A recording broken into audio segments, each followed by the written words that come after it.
Turopoljsko pitoresno mjestašce Vukomerić, udaljeno svega 25 km od Zagreba, osim netaknutom prirodom i fascinantnim pejzažem, ističe se još po nečemu.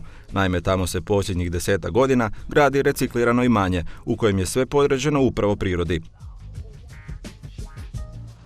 Idejni začetnik cijele priče jest Matko Šišak, koji se s nekolicinom istomišljenika odlučio upustiti u ovu nimalo jednostavnu pustolovinu.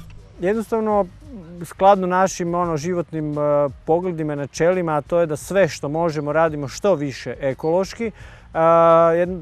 Ekološka proizvodnja hrane, obnovljivi izvori energije i prirodno graditeljstvo su se nametnuli kao jedine opcije kako ćemo raditi, po kojim principima ćemo raditi, što ćemo poštovati i uvažavati. Dakle, prije svega jedan odnos prema prirodi kao savezniku, a ne kao neprijatelju, i jedan stav prema generalno u životu koji imamo je da od prirode u stvari učimo, da se ne konfrontiramo, i to je jako zabavno. Život u skladu s prirodom značio je jednu vrstu ekološke izgradnje, primijenjene pri radu i na tradicionalnoj turopoljskoj kući, čija priča seže u daleku povijest. Kuća iza nas je turopoljska drvena kuća. Riječ je o tradicijskoj arhitekturi koja je prisutna u ovom kraju Vukomerić i Gorica i Posavini, gradnja koja je ovdje jako logična bila prije, zato što je bilo jako puno hrastove građe. Danas je tog hrasta još uvijek dosta, ali nema više tako velikih trupaca, nema više tih majstora i tako dalje. Ali nama se učinilo jako zgodno da recikliramo jednu takvu kuću i sa nekim novim idejama, saznanjima, elementima dizajnerskim u stvari učinimo je jednim onako modernim domom. U našem slučaju to je edukacijski centar i ovdje se odvijaju sve naši programi. Kuća je sastavljena od 2 dijela i u originalu to je bila štala iz 1880. i kuća, spavaća soba, i to iz 1923. Znači, kuću smo preselili iz jednog sela 10 km odavde, složili, presložili i evo, spasili je i udahnuli je novi život. Kuće su u Vukomeriću napravljene od slame, drveta i kamena. U vrtu i staklenicima raste organsko voće i povrće, voda se grabi iz bunara, a struja se proizvodi iz solarnih kolektora i vjetrenjača. U postojeće, u zadate okvire, koji su najčešće konvencionalni, unosimo jako puno rješenja koja su, i što se tiče obnovljivih izvora energije, inovantna, i što se tiče prirodnih materijala. Tako da ova kuća u stvari potpuno energetski neovisna. Što se tiče energije, električne energije dobivaju iz sunca i vjetra. Na krovu možete vidjeti vjetrenjaču i panele. A izvana je kompletno obložena sa tvrdo baliranom slamom u debljini od pola metra stjenke sa svake strane i ožbukana je zemljanom žbukom.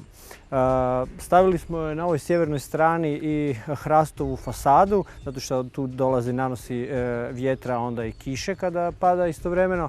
Tako da u stvari ova kuća je isto jedan pomak da ju vratimo i uklopimo u taj neki tradicijski općenito milje, kako mi to ovdje i zamišljamo sve. A najveća posebnost je kuće što je svim tim promjenama ona postigla značajnu energetsku učinkovitost. Tako da je u njoj uvijek nekakvih 8 do 10 stupnjeva hladnije, recimo u ljetnim mjesecima, od temperature koje je vani. Finska peć, koja se nalazi u jednoj od kuća, izrađena je po nacrtima s interneta, a osim što grije, u njoj se može peći kruh i zagrijavati voda. Neke njene specifičnosti su to što se u njoj događa potpuno sagorijevanje drva, pa je tako njena učinkovitost visokih 94%. Sama peć ima jako veliku mogućnost akumuliranja energije, znači ima jako dobru termalnu masu. I ona lagano, kad se ona zagrije, lagano radijacijom ispušta toplinu u prostor. Ona je u principu smišljena je u Skandinaviji i u Rusiji, jer su jako duge zime.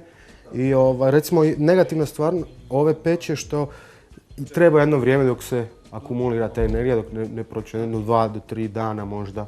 Ali onda se lagano, konstantno loži i u principu njena efikasnost je iskazana time što vi puno manje trebate drva za zagrijati isti prostor nego recimo klasičnom metalnom peći. Mi tu imamo u principu oba dva primjera jer volimo pokazati ljudima te stvari, a i u principu svaka peć je dobra za svoje vrijeme. Recimo za prijelazno razdoblje je super metalno pleće, ono jako brzo zagrije prostor, dok recimo za duge zime je dobra ta finkinja. Kuća se koristi za brojne tečajeve i radionice o ekološkoj izgradnji, te kao knjižnica, zajednička kuhinja i prostor za smještaj gostiju. Također, izolacija na čitavoj kući napravljena je od još jednog potpuno prirodnog materijala. Naša želja je bilo da inkorporiramo prirodne materijale u izgradnji ovog prostora, tako da smo se odlučili za izolaciju iskoristiti opću vunu koju tu možemo vidjeti na ovom prozoru, to smo namjerno ostavili kao pokazni prozorčić. To je vuna koju smo skupljali tu lokalno iz Hrvatske i onda smo je čistili i znači, izolirali smo svo potkrovlje i zidove. To je na neki način jedna vrsta sendvič zida u kojem imamo vanjski dio koji je drvena, tradicionalna turopoljska kuća koju smo htjeli ostaviti takvu kakva je. Tu smo napravili mali kompromis jer inače izolacija se preporučljivo stavlja izvana. A mi smo stavili iznutra, između drvene oplate izvana, a radili smo zemljanu žbuku svu unutrašnju stanje. Znači riječ je o 17 cm ovće vune. Reciklirano imanje, kaže Matko, mjesto je učenja, rada, življenja i dobrog provoda. Ekipa koja se pobrinula da imanje profunkcionira, dodaje Matko, uspjela je pokazati da se na jednostavan, primjenjiv i praktičan način može raditi, ali i živjeti u skladu s prirodom.